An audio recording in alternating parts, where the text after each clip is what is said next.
Hey guys, I'm back. This is Purist, and today we're going to be reacting to with the brick. I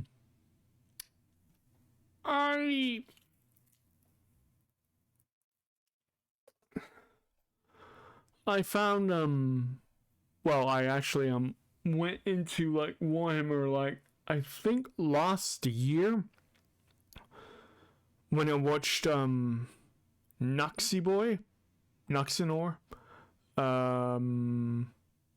do like a lore deep dive on this thing. I didn't use this dive, but like yeah. So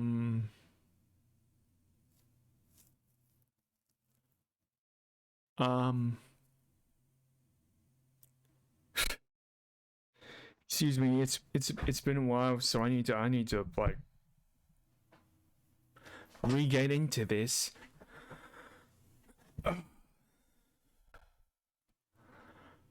Hope you guys have had a good couple of weeks. Also,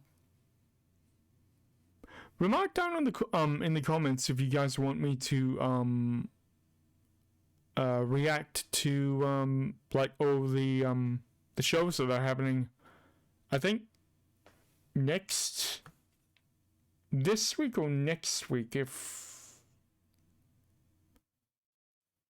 I think the end of this week. No, that's yeah, the end of this coming week. That should be like all the gaming shows, like the Xbox Gaming Showcase and junk. Do you guys want me to react to that?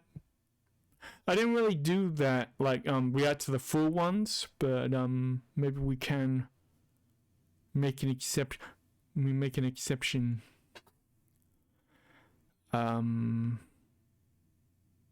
But yeah, as you can probably tell, my GPU is been installed. Very good. And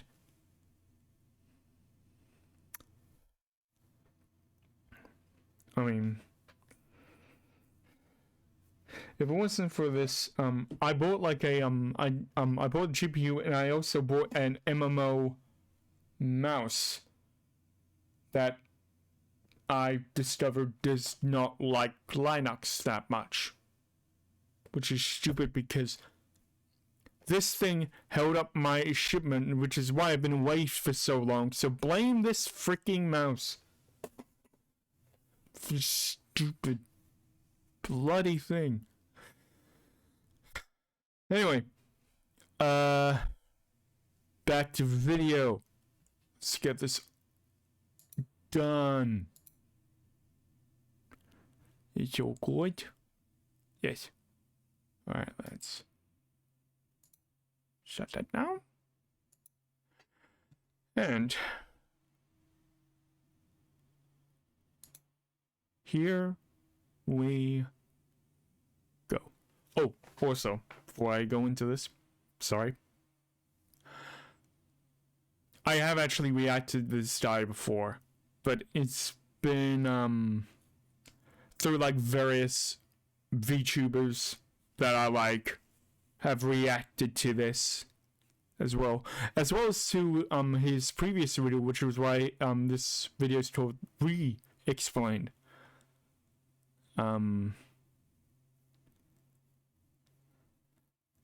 We might do that one as well. Every Space Marine Legion in a nutshell, because I do have a favorite. Anyway, let's do this. We might not react to all of this today. We might go maybe after the Drukhari, after the Imperium Man, maybe. Because, like, the Imperium Man is, like, a very, very big chunk of, like, everything. Yeah. So, yeah, we might leave the Imperium Man to, a later date. But, yeah. It's been a while since I've done, like, low dives, so... Hope you guys enjoy this. And here we go. In the kind brightness of the far past, there was no war. Our galaxy was, for a long time, fairly empty and quiet. The first known species to appear during this time are known only as the Old Ones. Old. How old are they? Cosmic entities that traveled across the galaxy with ease and seeded life through the stars. Why do all, like, precursor races always gotta do this kind of shtick, though? Forerunners from Halo. Like, technically the Protheans didn't really do that, but, like...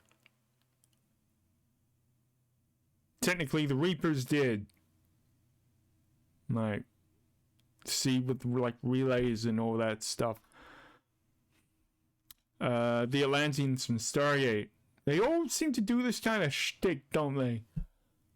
Shortly thereafter, a new species began to arise. The Necron-Tier. Evolving under the harshness of a devastatingly powerful star, the short-lived and irradiated Necron-Tier try to find the secret to eternal life and to be freed from their terrible existence. Mood. As they expand through the stars, they find the Old Ones, and they plead to them to share the secrets of the universe and grant them purchase from their short and painful existence. The Old Ones respond with a lol and a lamau. Me, when I see about how people, like, complain on Twitter. Lol. Lamau. Cope. Seethe. Cry about it. L plus ratio. Anyway. And with their immense power, they force them back to their homeworld. The Necron-Tier, filled with rage and hatred, make it their duty to get revenge on the Old Ones. A revenge that would come swiftly as a chance encounter with other gods gave them a solution. These other gods were known as the Catan, a race of highly powerful star-consuming entities. Do not fear, young mortals, for we, the Catan, will provide you with the immortality you seek. Come now, won't you shake a poor sinner's hand? Quoted from Mephetron, the Deceiver. The Necron-Tier accepted the Catan. Yeah.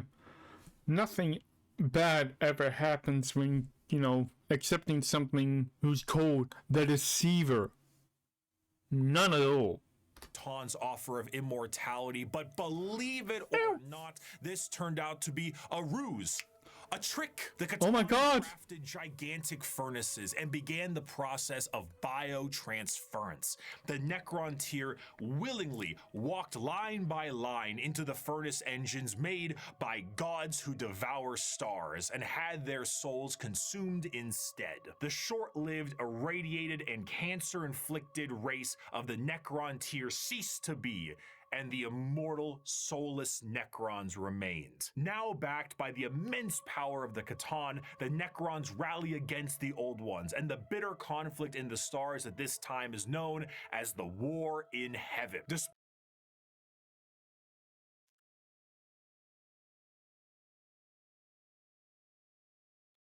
I feel completed. Because I thought the whole War in Heaven thing was, like, purely invented by Stellaris, but no, it was by 40k. As you come to see, a lot of shit actually does, from, like, sci-fi and stuff, comes from 40k. As, if we can get there. Like, the Imperium Man and shit with their, super soldiers and shit. We have Halo to thank for that. We have...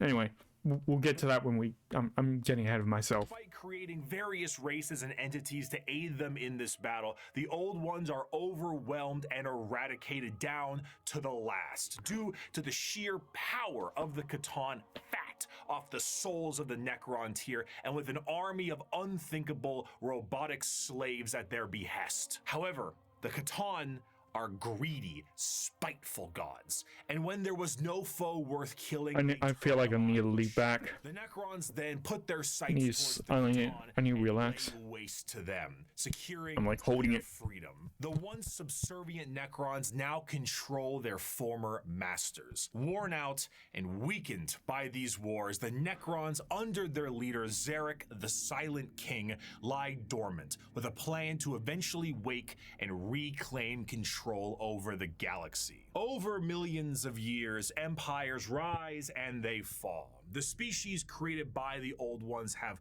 footholds over the galaxy, but on a pale blue dot in the thick of all this conflict, humanity begins to evolve. And for the most part, the basic path of humanity's evolution remains the same as it is now for almost 15,000 years. Just readjusting. Right now, in the 21st century, this is canon. You, right now, Twitch streamer reacting to this video, you existed at a point in the Warhammer.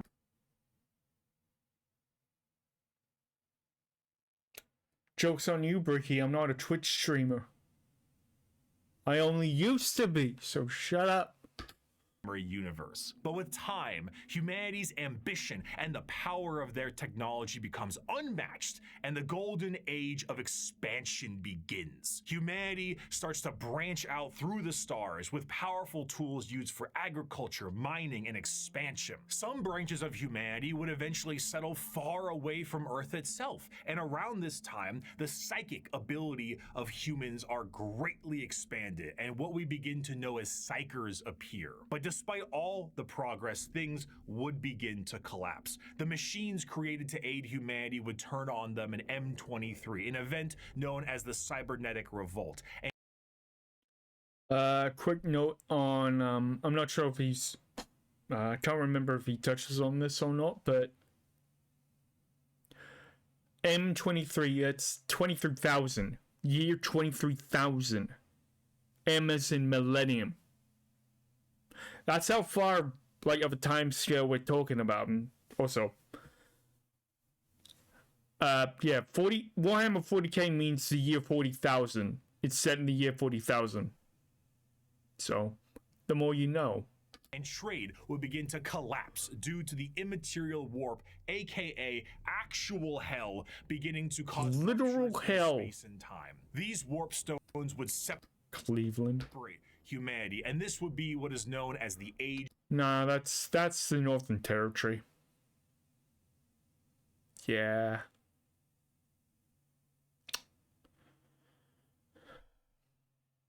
Heard you literally cannot, like, well, actually, it's not even the Northern Territory, it's just like the Outback in general. If you do not stop, it is literally, like, dangerous in, like, some towns to actually stop to help people, because then other people will just mob your car and like, you know, do shit.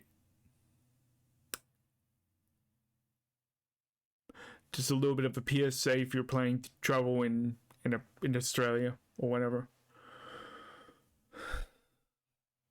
Why? I like to stay inside.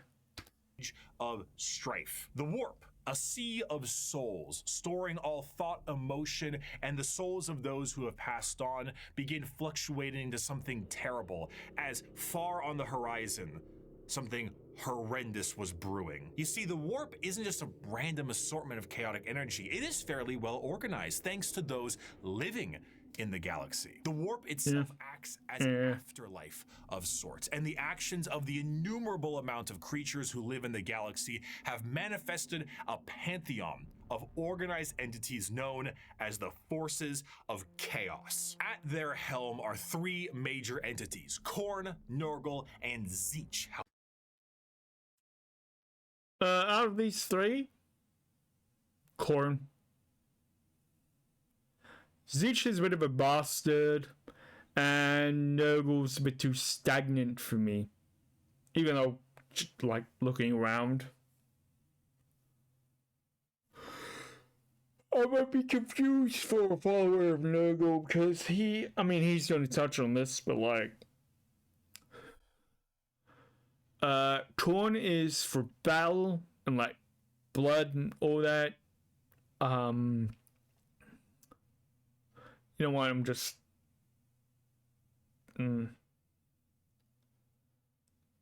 Nurgle is for decay, stagnation, disease. And Tzeentch is for, like, well, fate.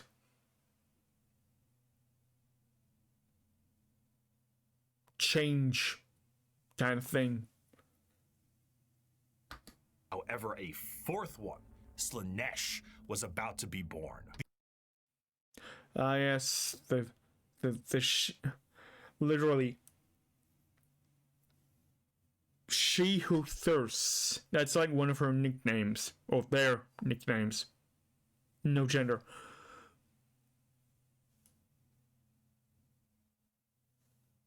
But we'll get to that. The ancient Eldar were one of the first species created by the Old Ones, and due to their extreme and unbridled excess, the birthing of Slaanesh tore a hole in the galaxy and forever split the Eldar into those of the craft world, who sought to bring their species back together, and those of the Drukhari, who wished to continue what caused the birth of Slaanesh in the first place. The birthing of this fourth chaos god settled the warp storms of the Immaterium and ended the age of strife, but humanity was still fractured. So one man revealed himself and spearheaded an immense attempt to reunite all the fractured pieces of humanity. That man was the Emperor of Mankind. After reclaiming the nearly destroyed Earth, the Emperor embarked on the Unification Wars to unite humanity under the banner of the Imperium of Man. However, due to the very long and devastating impact of the Age of Strife, humanity as we know it is not the same. To reconquer Earth, the Emperor would need more than mere men. Great beings, known as the Thunder Warriors, were recruited by the Emperor to reclaim the Earth with ease. But these warriors are a blunt tool and had, overstayed their welcome. They need something better, and that solution would be known as the Space Marines. Space Marines! Superhuman soldiers that will have the skill and cunning exponentially greater than the mortal man. That reminds me, I need to watch like the secret level Warhammer 40k one. I've heard it's very, very good. I just don't watch much TV anymore because most of it is shit. These new warriors would be commanded by an elite. I mean, I heard this isn't shit, but you know. His very own sons, known as the Primarchs. Unfortunately, though, Daddy didn't charge the baby monitor, and his 18 sons would be stolen by the forces of chaos and scattered across the galaxy. This would begin the Great Crusade, a monumental task to take back the stars in the name of humanity and reclaim the lost Primarch sons. However, he would need the fires of industry to make this happen. Looking to the distant cousins of Mars, the Emperor signed a treaty with the technologically irradiated hellscape of the Red Planet and allowed the cult of the machine god, the Mechanicum, to supply his crusade. Those are my guides, by the way. The Adeptus Mechanicus. They like machines. They very much like machines. But we'll get to that. While Space Marines were the tip of the spear, their numbers paled to the vast might of the Imperial Army and Navy. The Astra Militarum and their seemingly endless numbers make up the bulk of the fighting force for humanity, supplied by the intelligence and prowess of various agents of the Imperium, such as rogue traders and assassins. Due to the lack of Oh, speaking of Rogue Trader, that I actually have that game. I want to play it. I need to play it. Heard that is also very good. connectivity between the worlds, what a society had become over thousands of years became mysterious and varied. Tools once used for harvesting and agriculture now are being used as machines of war in the form of imperial knights. Some of these fractures of humanity would even be changed further and become unrecognizable to the average human, with differences in size, skin color, appendages, cat ears. Yeah, this surprised me as well. Apparently there's like, I mean, they're technically called abhumans, but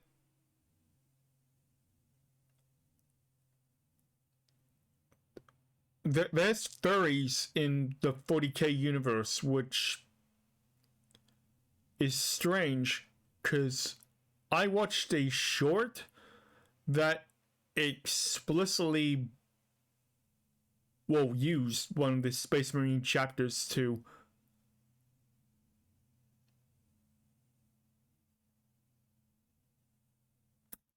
how am I supposed to say this bluntly?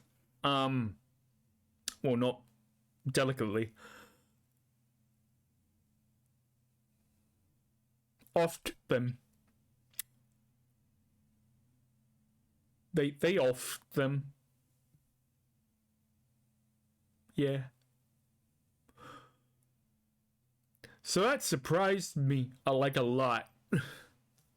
And that there's like, you know, furries, people with cat ears, you know, whatever.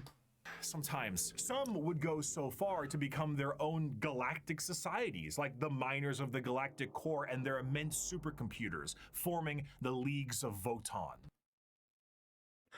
Now, these were a new one that I didn't know of. Space dwarves. They have dwarves in 40k and I like it. I like dwarves. After an incredible amount of effort and books, they are my favorite faction because they're a little bit more mercenary than I like, but they're up there. Yeah, they're like my second favorite like actual faction. Yeah, it's like second to the Adeptus Mechanicus, which is technically part of the Imperium Man, as he said, but like also not. They're weird. Also, I'm pretty sure the Leagues of Votan technically are as well, but I'm not as learned about that. Yeah. The lost sons of the Emperor would be reunited, and the Imperium of Man would be firmly established. This, however, would not last. Be it intentional or accidental, the Emperor would not reveal to his sons the true nature of the galaxy and the terrors of the warp. And this oversight would result in one of the most impactful wars in humanity's history. The favorite son of the Emperor, Horus, would fall to the powers of chaos and turn on his father. This betrayal, this backstabbing, this heresy, this Horus heresy. No, he said the thing. Anyway. Split in the Imperium with devastating consequences. Half of the Emperor's loyal sons would fall to chaos and become the Chaos Space Marines, along with the forces of the Dark Mechanicum and the Chaos Knights. The conflict would result in the absolute obliteration of Horus and the physical death of the Emperor himself. That is not good art. That looks so bad. The near-dead body of the Emperor would be placed on the Golden Throne to serve as a beacon of humanity and allow for the continued ability to travel the stars, protected by his most loyal the Adeptus Custodes. The Imperium would be vulnerable during this age of rebirth, and Terra would find itself under siege by one of the most formidable species in the galaxy, the Orcs. As time went on and memories of the Emperor's vision began to fade, the Emperor would become less of a head of state and more of a religious figure, and the Imperium would change to reflect this. The leadership on a planet would be at the behest of the High Lords of Terra, and their actions would be courtesy of the incomparable power and authority of the Inquisition. The zealots of the Imperium would intensify and create a brand new era known as the Age of Apostasy. And this ecclesiarchal command of the Imperium would end up with one of the strongest fighting forces of Terra, the Adeptus Sororitas. Over time, this age would come to pass, and we would approach the 40th millennium of Warhammer 40,000. Which, you guessed it, would come with its own form of problems. A primitive species once found during a recon mission would be able to evolve in relative secrecy for 6,000 years, becoming a highly advanced coalition of aliens known as the Tau Empire. And if the threats of the galaxy weren't bad enough, there are threats from outside the galaxy, as a monster has begun to wrap its tendrils around the Milky Way. The Tyranids, monsters that serve a psychic hive mind and present tactics previously unseen in the Milky Way. Be it a direct assault with their monstrous bug-like presence or through the more covert gene stealer cults, the presence of yet another threat in the galaxy is proving to be overwhelming to the Imperium. In the 41st millennium, there is no peace among the stars. At any point, your life can and will be threatened by the Xenos races uncountable, or by the arch enemy of chaos within, or by the decroded terror that is the Imperium itself. It is to live in the cruelest and most bloody regime imaginable. Forget the power of technology and science, or the safety of promise and understanding. For in the grim darkness of the far future, there is only war. Every Warhammer 40k faction explained. Again, part 1.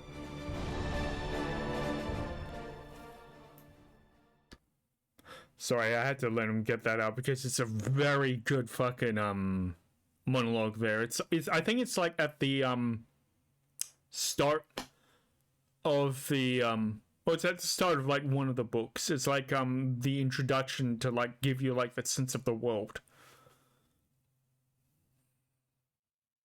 It's that. It's good. It's good. It's very good.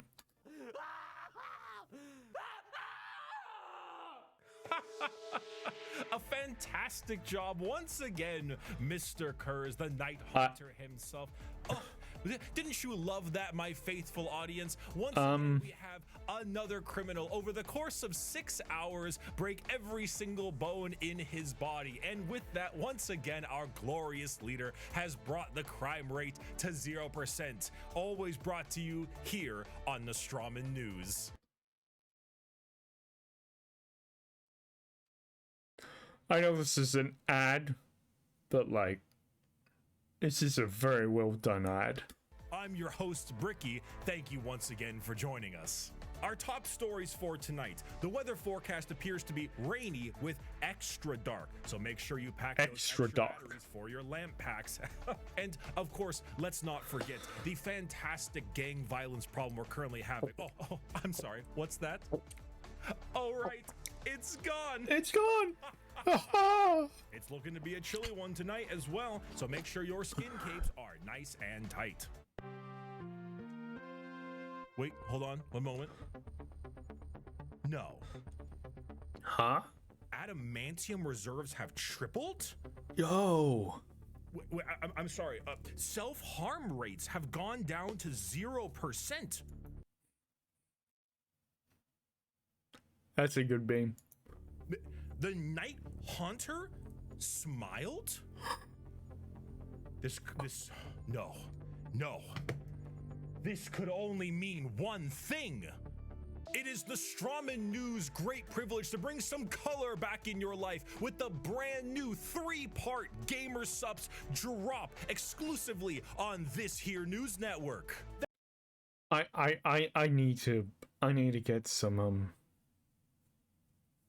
gamer subs, but I can't because Supernova is in like the end of this month. I need to save some money. That's right, your esteemed host Bricky, myself, is dropping a 3-part Gamer Subs release for pre-order, available now and only for a couple of weeks. Not only does it include a completely brand new artwork reskin of the Sweet 6-pack flavor, one of the highest selling flavors in the entirety of Gamer Subs, but it also comes with the first ever all over print Gamer Subs 32-ounce jug.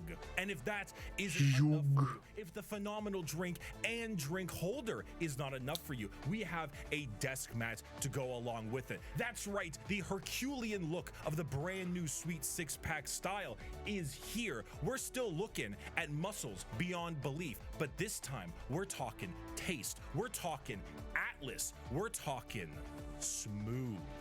And if that wasn't enough, I, your co-host specifically, should you pre-order all 3 of these items, will personally hand sign a note for you, thanking you for supporting this network.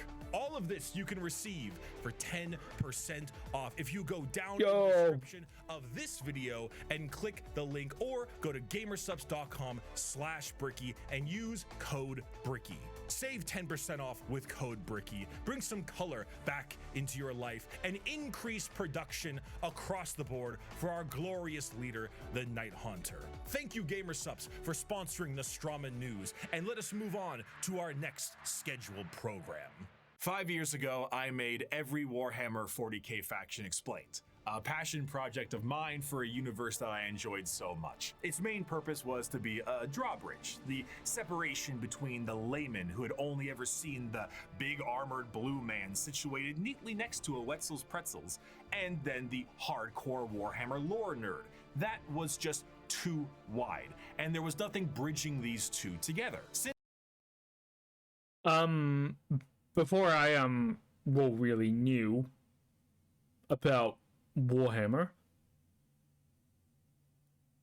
the only thing I knew was that they, big burly men, big armor, who sometimes ate brains to gain intelligence. That is a thing that Space Marines can do. It's just that, apparently all but one actually like to do it, because apparently it's, it's distasteful. Which, fair play. Kinda does. That was more explosive than I thought. I'm sorry. Since 2020, Warhammer has exploded in popularity thanks to COVID. Yeah, exploded just like me. Just then. Quality game updates and a few excellent video games and a couple mini-series. The sheer volume of people who have told me they have purchased miniatures due to that video alone makes me feel as if Games Workshop owes me commission. However, that video is incomplete. I was not a casual fan, but I was also not a hardcore lore junkie. In the 5 years since that video's release, multiple channels have sprouted up, and the drawbridge between casual to the obsessed has never been wider or easier to traverse. Even I, myself, have been a part of Adeptus Ridiculous, a podcast teaching lore in a much simpler and condensed form. Needless to say, I need to check that out, by the way. I keep meaning to, but I forget. I've learned a lot. Warhammer is so much more than just Spaceman shoots big gun. It has also grown substantially from its origins, being a Warhammer fantasy spin-off just in space. Now, it is a black library filled with immensely deep characters, difficult themes, and even some tear-jerking stories. It is a backdrop for a million stories. Well, here's the game. Here's Rogue Trader. Yeah, I need to play this. It's like Baldur's Gate 3. In fact, I think it released at about the same time as Baldur's Gate 3, which just kind of sucks for them, but yeah. I'm also getting like back into like RPGs in general. I've been trying to start a modded playthrough of Baldur's Gate 3 just on my own. Again, have to navigate how to do that in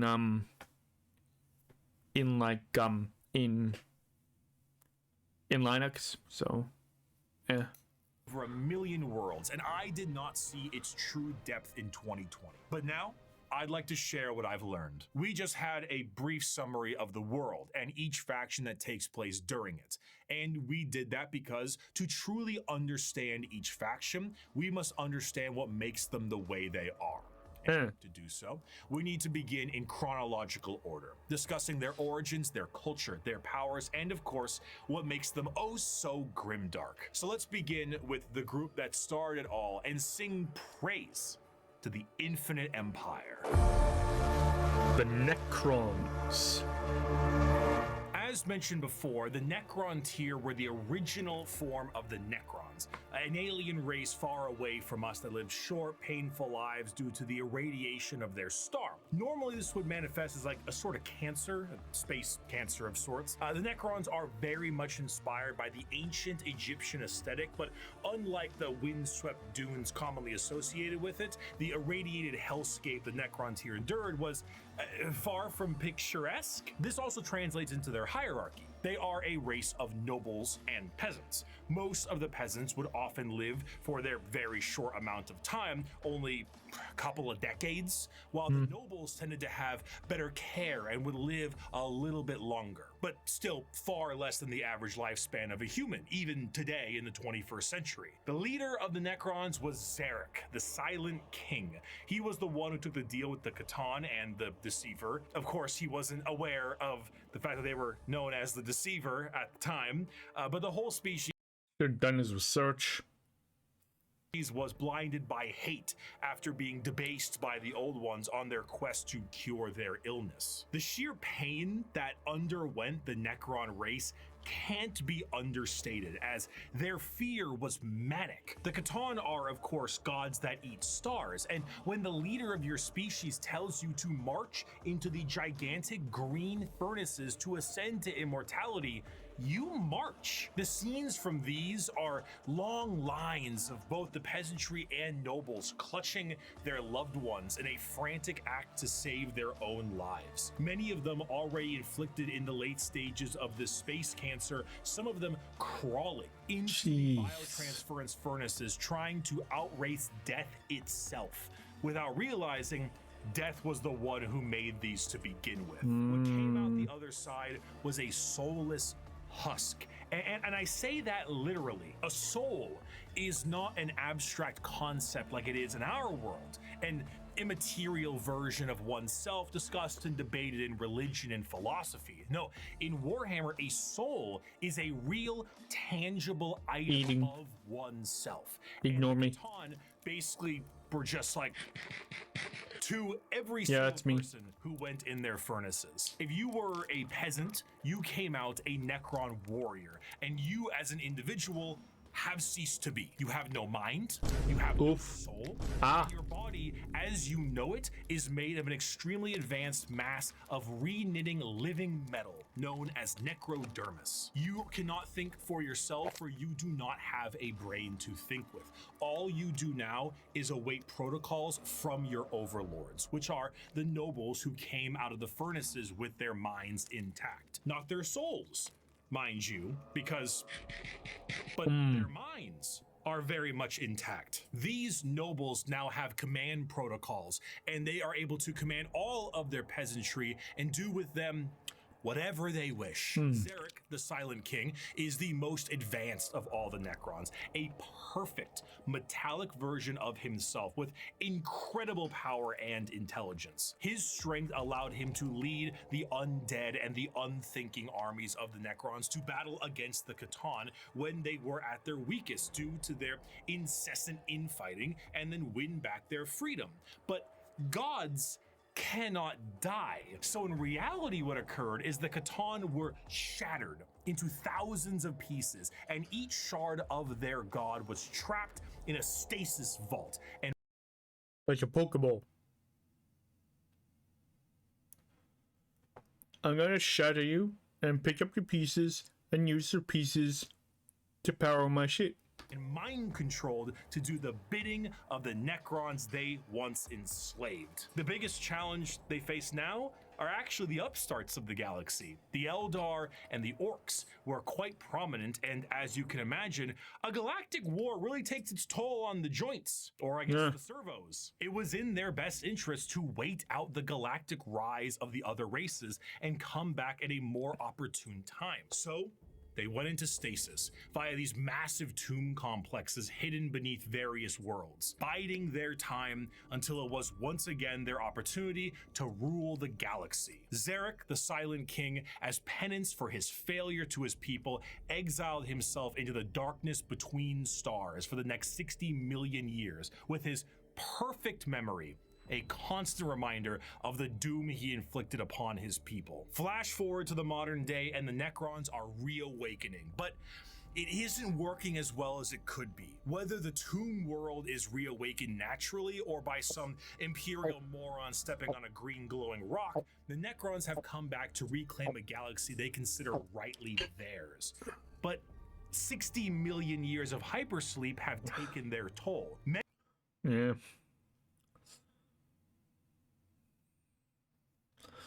Like,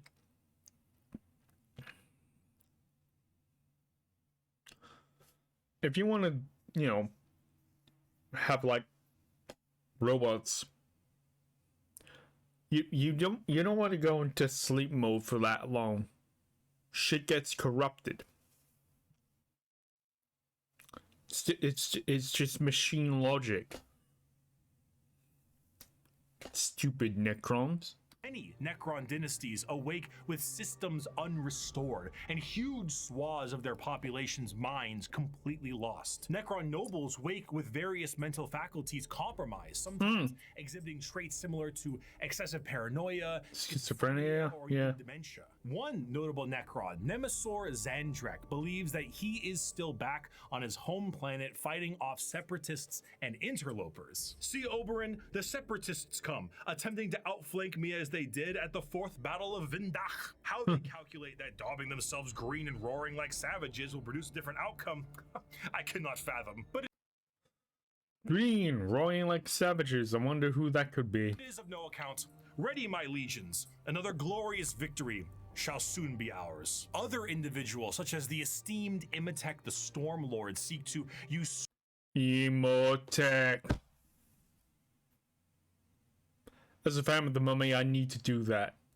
usurp the newly returned Silent King for rightful ruler over the Necron race, believing his time has come to an end, while scientists and archaeologists like Trazen the Infinite and Orikin the Diviner spend thousands of years bickering over artifacts and petty squabbles. Truly, the Necrons are a faction of unthinkable, unimaginable power, held back entirely by their own hubris and 60 million years of stasis. It is a species that does not know of time, only of the ravages brought by it. A pharaoh of a dynasty may just be as frightened to awake completely mad as they are to be assassinated while they sleep. Thousands of years pass in an instant. There is a play, like an opera play, a retelling of the war in heaven in the Necron culture that takes 40 years to witness, because why leave? You have no need to eat or vacate your bowels. You are immortal,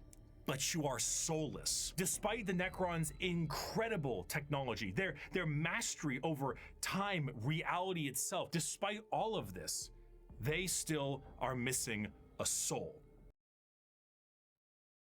Which makes me think one of the saddest factions in Warhammer.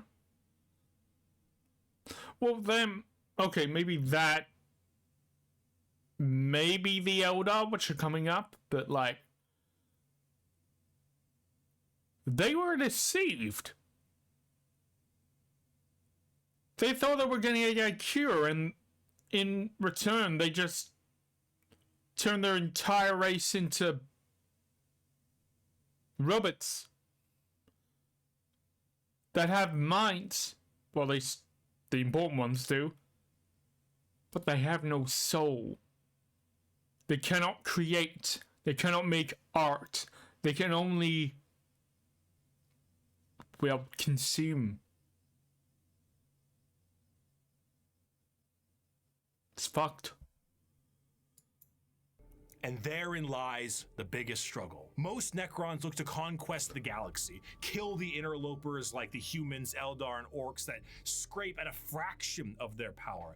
But the end goal for many, including Zarek himself, is to return the souls to their bodies, to undo the horrible fate he cast upon them. This is not the interest of all. Many simply wish to rule their dynasty with an iron fist and kill all they consider unworthy. But to many others, it is to undo the decision that doomed them all. Before they can do that, there is a pest that needs exterminating. That is the fundamental understanding of the Necrons. They are so hyper advanced that their science borders on magic. They play with the fundamental aspects of reality and time. Their mastery of the physical galaxy is the strongest in the universe. Their weapons reduce people to the barest molecules, and they have devices capable of causing stars to supernova. They are unfathomably difficult to kill, as if you do fell one of their number, the living metal reknits itself and the reanimation protocols allow it to come back alive once again.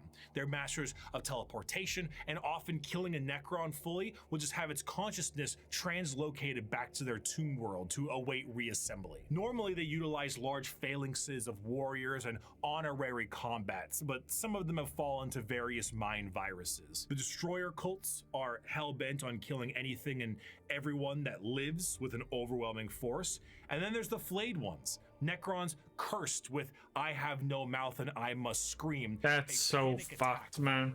As the last laugh of Landogo, the Flayer Catan. Slowly losing their minds, they strip apart their foes and adorn their bodies with the skin of their enemies, trying to better return to their old feelings of flesh and blood. See what I mean about them being the satisfaction? Holy fuck. I mean, it's gruesome as hell, but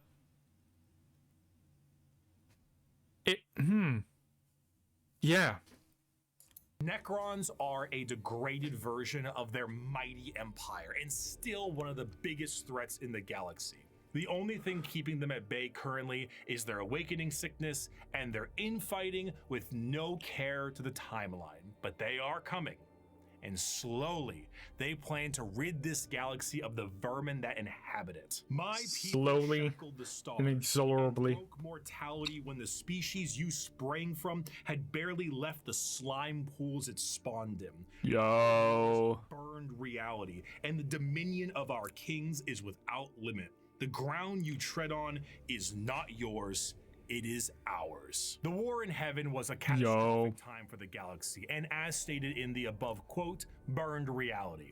Of course, souls exist in Warhammer, and in the case of the Necron tier, they were consumed by the star gods. This begs the question, however, if you were to pass on, expire, as one might put it, where would your soul go? The answer to this is the warp. In Warhammer, a soul is real. Yep. And so is hell. The afterlife, the Empyrean, the Sea of Souls, the Immaterium. All of these names refer to the dimension parallel to our own known as the warp. Now, the warp is not like our reality. It does not follow the classic normalcy of time and space. It is defined as the Sea of Souls, and it acts like this in a more literal way than you can realize. To imagine the warp is to imagine the sea itself. Hell is real, and you can surf on it. It has a current and can become more dangerous depending on where you go and how bad the weather is. As the Immaterium is a reflection of our reality and of our souls,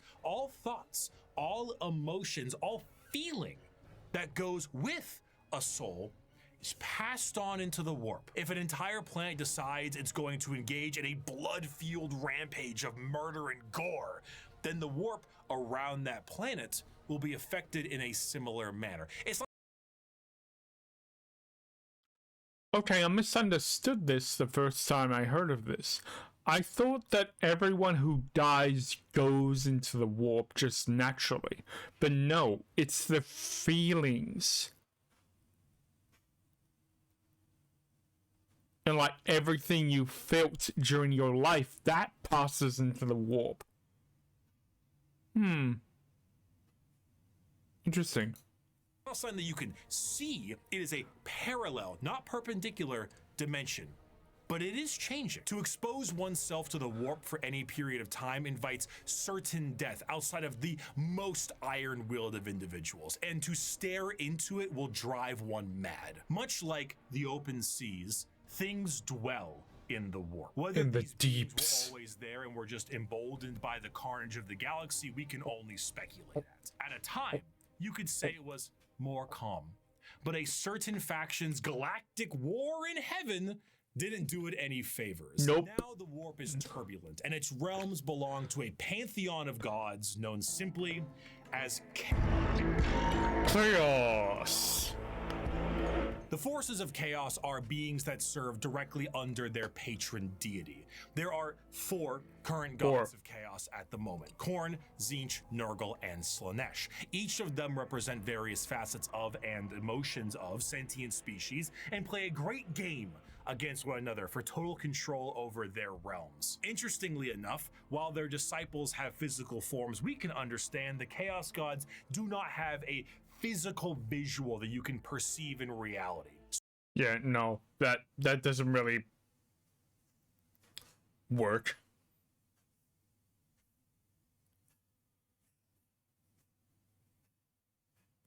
Don't like that one. That looks more like a mobile game. So while there are tons of fantastic fan art, we do not know what they truly look like, though they are conveniently color-coded. Yay! Red for Khorne, green for Nurgle, purple for Slaanesh, and blue for the mind-fucky one, Tzeentch. Khorne is the god of blood and murder, carnage and slaughter. He is the one who is most powered by the wholesale killing of any living thing. For Khorne cares not from where the blood flows. With a sacred number of 8, he is the lord of all things involving killing and blood and gore. The champions are extremely strong as well, with monumental muscles and extremely large weapons. A true analog to Khorne would be his greater demon, the Bloodthirster, an enormous muscle-bound flying devil with an axe so large it splits tanks in a single swing. Yo! To battle with armor of brass adorned by the skulls of their foes and pools of freshly spilt blood. This may appear to be quite frightening, of course. Demonic, one might say. Maybe. But in the world of chaos, all emotions feed one of these gods in one way or another. If you were to define Khorne with single words, you would use blood, carnage, murder, skulls. But you'd be missing out on important ones like strength, honor, prowess, courage, and skill. Khorne is... That's like the cool thing about like the Chaos Gods. I mean, not that I would go with Chaos. Let's not get it crazy. But that's one thing I admire about the Chaos Gods. They don't embody only the bad. They also embody the good aspects of everything. Because the warp is emotion. Remember? It's the emotion of everyone and everything that has ever lived in the material universe. So, it basically focuses all emotion because, technically speaking, if we're going by like actual sides here, it's order v chaos.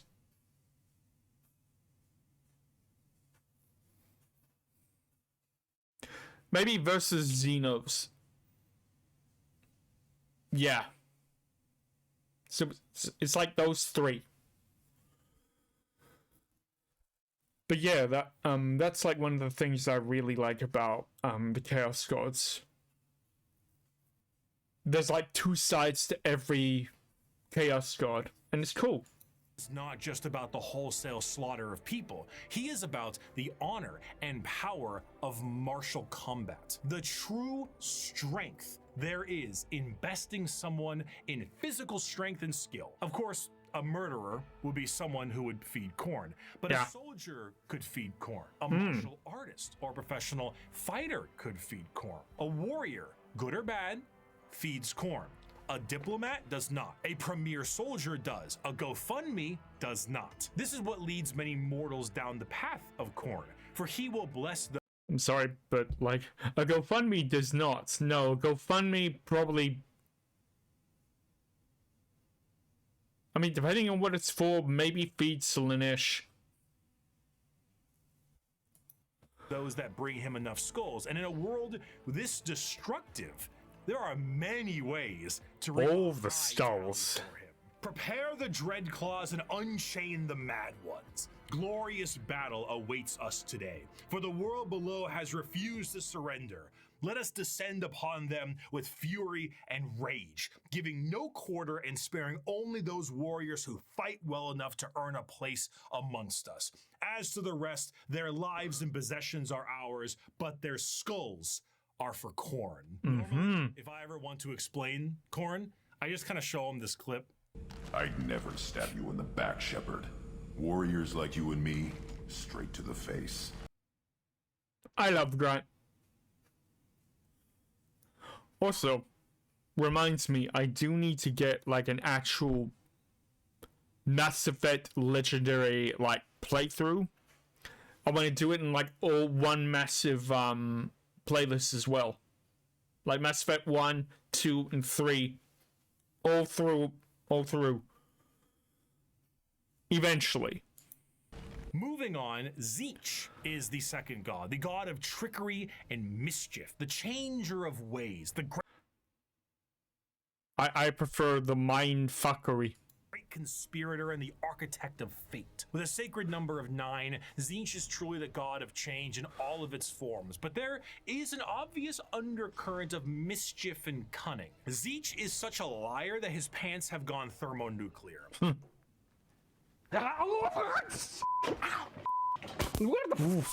His favorite pastime is asking questions that have no answers while simultaneously making up answers on the spot to a question he didn't ask. Have you ever had a dream Wait, that you what? that you wait, you would what to what you could do any what? to do you so much you could do anything?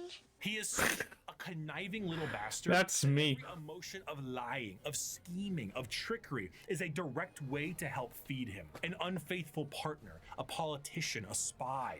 All these people feed Tzeentch in one way or another, and it doesn't matter if the intentions are good. Acceptance does not feed Tzeentch. Change does. Tzeentch doesn't care about your facts. He only wants opinions. Because he represents change, he also represents hope, though. Schemes are not always bad. And I just realized. Tzeentch doesn't care about facts, only opinions. So is Tzeentch Twitter?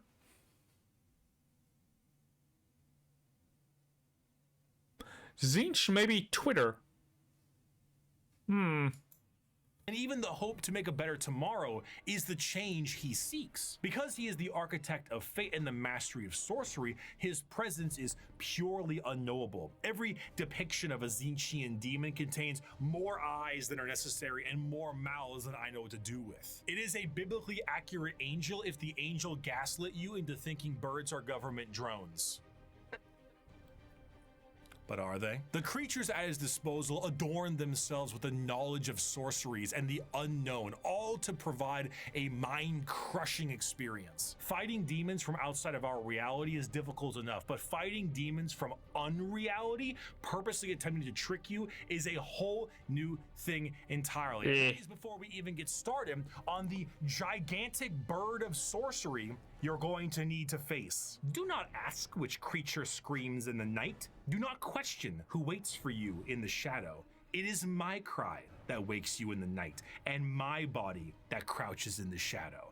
I am Tzeentch, and you are the puppet that dances to my tune. Third of the Chaos Gods is the one of acceptance of rot and pestilence, the grandfather himself, Papa Nurgle. Hey. Exact opposite of Tzeentch. Where Tzeentch believes in change and hope for a future, Nurgle believes in stagnation and the end of everything. At one point or another, we will all decay. We will all rot, and we will all end.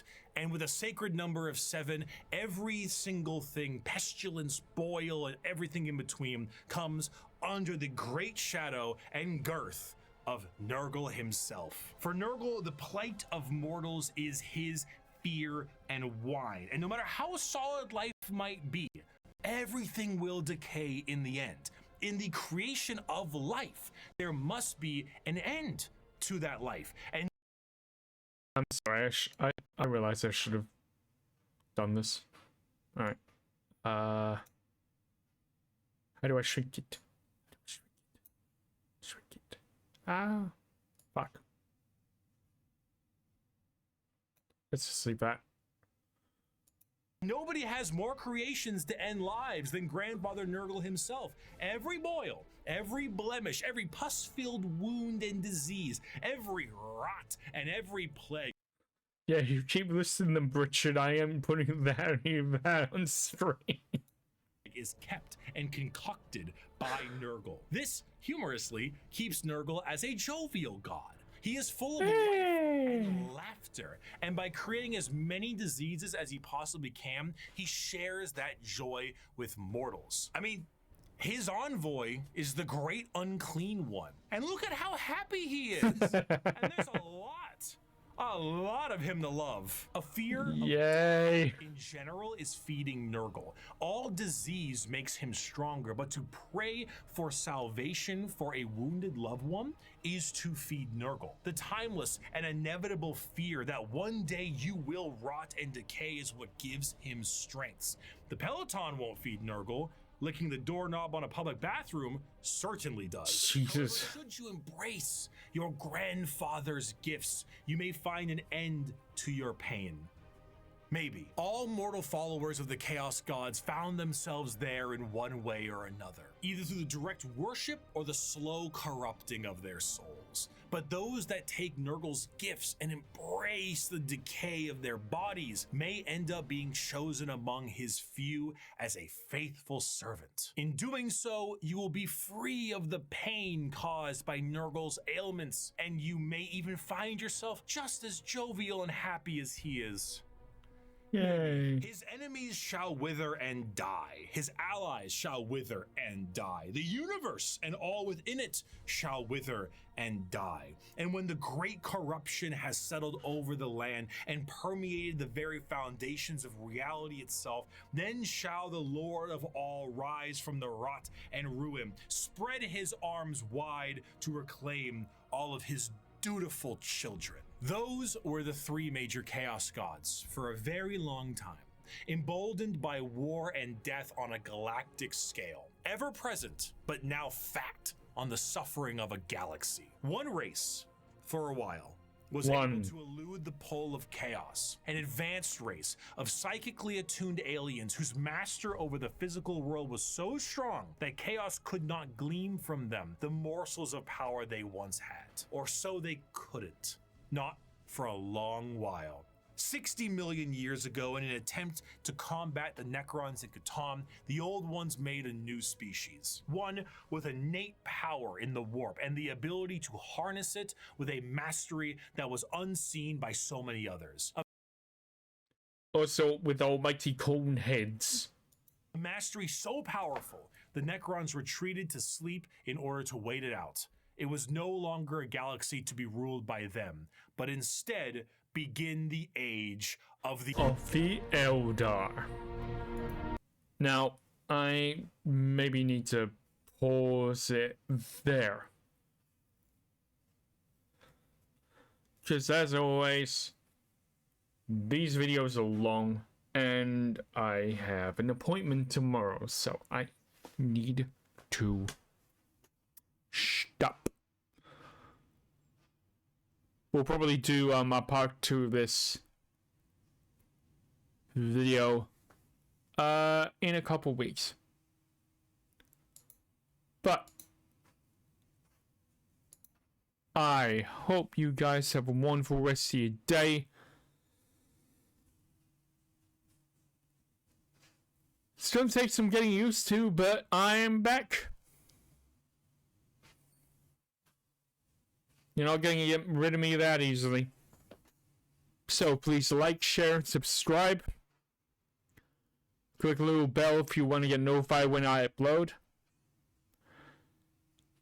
And yeah. Hope you guys have a wonderful rest of your day. I'll be sure to put this in the description so you can watch this video on your own. But until then, I've been Purist, signing off.